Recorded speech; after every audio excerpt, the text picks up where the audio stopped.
Ayun, mga kababayan, Luzon, Visayas, and Republic of Mindanao, Province of China ni Digong, ang Davao City. Mga kababayan, nais ko lang pong iparating sa inyo ang naturang balitang ito na kung saan ay merong hindi pagkaintindihan at hindi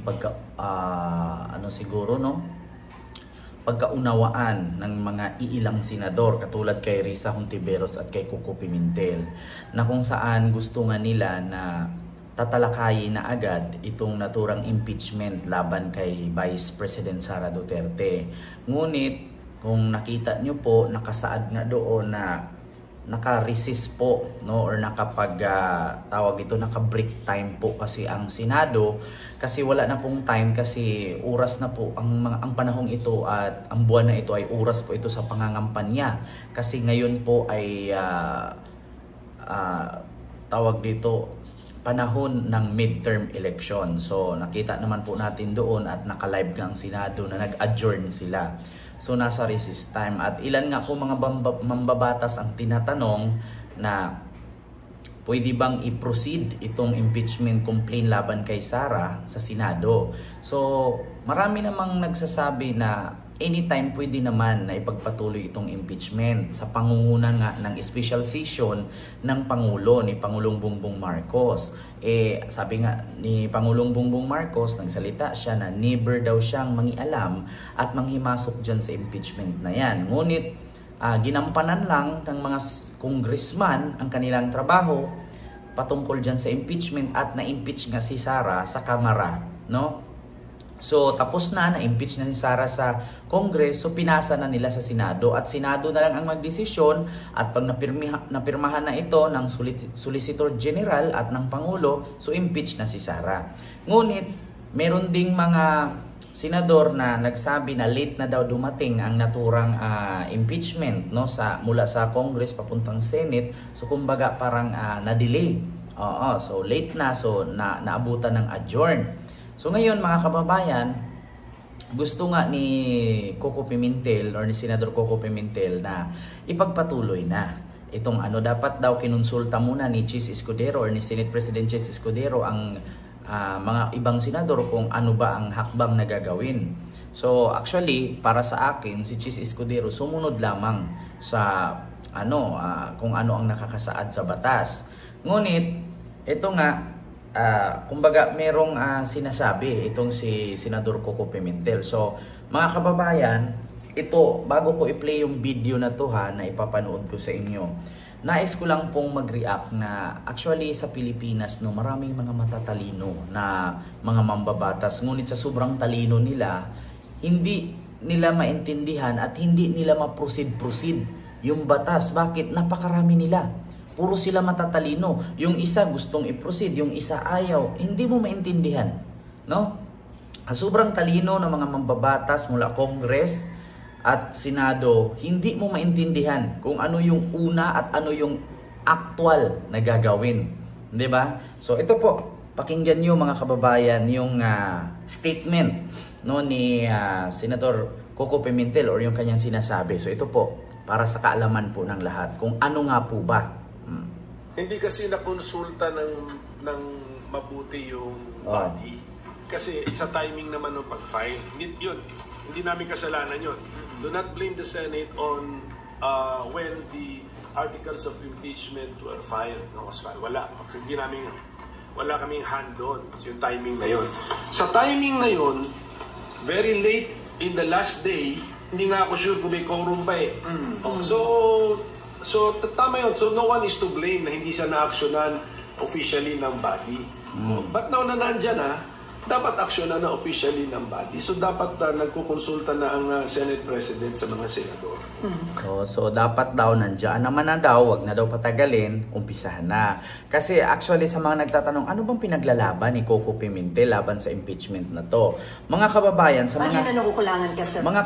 sa mga hindi po nakakaintindi, ang nais lang pong iparating ni Senador Coco Pimentel ay yung sana hindi sila sisihin ng taong bayan. Kasi actually, dito nangangahulugan lang na si Senador Coco Pimentel naniniwala at sumang-ayon na talagang may ginawa si Sara Duterte na kabulastugan nga sa pagiging ganito, pagiging public official or servant. So naniniwala siya. So para hindi sisihin ang Senado, kasi actually eleksyon na, di ba? Para hindi sisihin yung Senado ng taong bayan na bakit nandiyan na yung impeachment, bakit pinapatagal pa, para saan, para mapalitan pa yung mga senador at mga congressman na nagsulong niyan. Oo, kasi actually uumpisahan ang impeachment na to pagkatapos na ng eleksyon. So iba na yung mga senador at congressman. Paano kung ang mga senador na nanalo ay puro pabor kay Sara? So hindi matutuloy ang impeachment. So yun ang nasa isip ng taong bayan. So much better ngayon na yung mga senador tutol sa pangungulimbat ni Sara. So ipagpatuloy, kasi pag iba na ang mga senador dyan na nanalo, so, lalo pag yung mga senador pabor kay Sara, walang mangyari, di ba? Kaya para hindi sisihin ng Senado at para dagdag points na din para iboto sila, patuloy nyo na. Yung consultation with your colleagues. I'm sure baka nagkukonsulta na siya, but baka nga the majority is backing up his timetable. Exactly. That's why I am presenting an alternative point of view. Exactly my point, ito sir. Ito ang tamang point of view. Is it a safe assumption that since kayo pa lang ang nagsasalita and si Senator Risa, the rest would tend to back the SP's position? I'm not making that assumption, but I'm not making that assumption. So ang maganda sigurong gawin ng Senate President, magpatawag na po siya ng kahit caucus man lang. So ang maganda daw gagawin ng Senate President para magkaintindihan. So actually para sa akin, iparating ko sa inyo, sa aking pagkakaintindi, hindi kasi lahat siguro ng mga senador nasabihan ni Chis Escudero. Yung iba nandun, yung iba wala, kaya kailangan dapat magpaano daw ng caucus. Sa madaling salita, caucus forum, no, or pag-uusap or special session. Hindi po ito sinasabing special session para pag-usapan, para i-proceed yung impeachment. Special session para pag-usapan lahat ng miyembro ng Senado. If you were Senate President now, is that what you would have done? Mag-caucus muna. It's not the official meeting of the Senate as a court. Kasi pag-caucus muna. Dapat, kasi naghiwalay na nung last day. Even before nag-adjourn, baka nga nagampanya na yung mga re-electionists. Wala na sila rito sa building. Sir, since pinupush niyo po yung idea na to, so do you have any proposed timetable? Paano hahatiin ng mga senador yung trial at yung kampanya? Kasi isang tabi ang kampanya. Priority ang impeachment. Isn't that a very big ask of your colleagues? That's part of the job description. So isang tabi daw po muna ang eleksyon, no, pag tugunan ng pansin itong impeachment. Actually, sa mga hindi po nakakaalam, para sa akin, actually kami, iba-iba po kaming vloggers, kanya-kanya kaming opinion, kanya-kanya kaming paniniwala. Para sa akin, malaking usapin at mas importante po talaga ang impeachment. Bakit? Pag sinabi natin marami namang kailangan dyan unahin bagong impeachment. Yung iba sigaw buy cam budget, yung iba naman mahal ang bilihin, yung iba naman ganito ganyan. Actually sa totoo lang, no, lahat po budget, bilihin, nandito po. No, sako po dito sa impeachment. Bakit? Pag sinabi nating buy cam budget, no. So kaya nga po itong impeachment ipo-proceed. Bakit? Kasi nang dahil din sa budget nagagamit at hindi nga natin alam yung confidential fund is part of buy cam budget or part of budget last 2023. So ngayon yung budget ng 2023 nagastos at hindi mapaliwanag na gastos is part pa rin ng impeachment, no? So kaya pagpatuloy niyo, proceed niyo yung budget, tapos baliwala na lang itong impeachment, kasi mas mahalaga yung budget. Ang impeachment, isa din sa article ng impeachment ay yung paggastos ng pera na hindi alam kung saan napunta at yung pagkaroon ng maraming anomalya sa DepEd is part of budget. Yung paggastos ng confidential fund is part of budget. Di ba? Tsaka yung mahal na bilihin is part of budget. So, much better na. Kasi aanin mo yung budget kung ang mga tumatanggap din ng budget na yun ay gagayahin lang din ang nangyari sa ginawa ni Sara. So, useless. Kaya mas tutukan itong impeachment para yung mga susunod na tatanggap ng budget, no, ay may lesson learned na sila na hindi pala basta-bastang tumanggap lang ng confidential fund. Hindi pala basta-basta na tumanggap na lang ng budget tapos iwawaldas. Bakit? Kasi si Sara nga winaldas. Anong nangyari? Na-impeach. So, lesson learned, di ba? Sa mga politician. Malaking ano ito, malaking impact ito. Pag nakita ng mga politician kurakot ito, magtanda na sila at hindi na nila gagayahin. Bakit? Ito na yung example na to eh.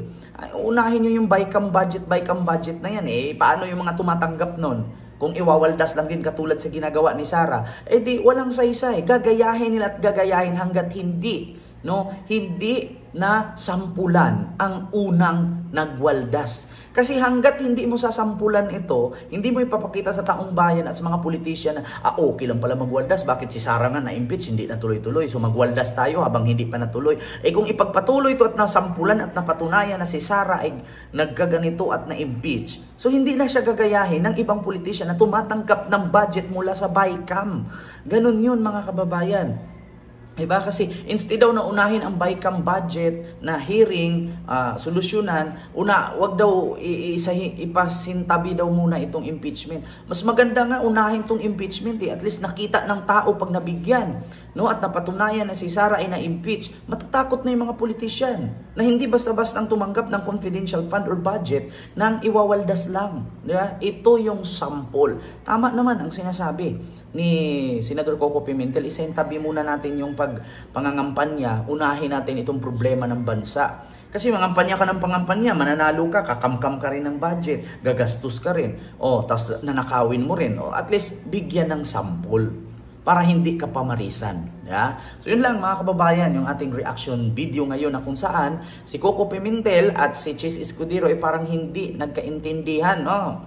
Gusto nito ipagpatuloy. Si Chis Escudero naman gusto tapusin muna ang eleksyon. So hindi natin alam kasi sila naman ang may hawak ng batas. Kung ako lang masusunod, ay para matapos na eh. Kung ang Kamara nga hindi umabot sang araw, nalaman agad ang result, imposible naman. Isang araw dito sa session na to ay hindi matutuloy, 1-2 araw.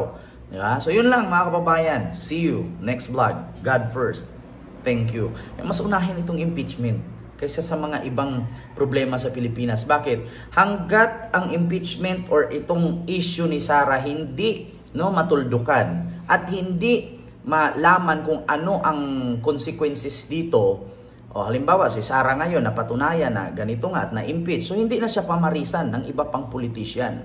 Yeah. So, yun lang. Maraming salamat and see you next vlog. God first. Thank you.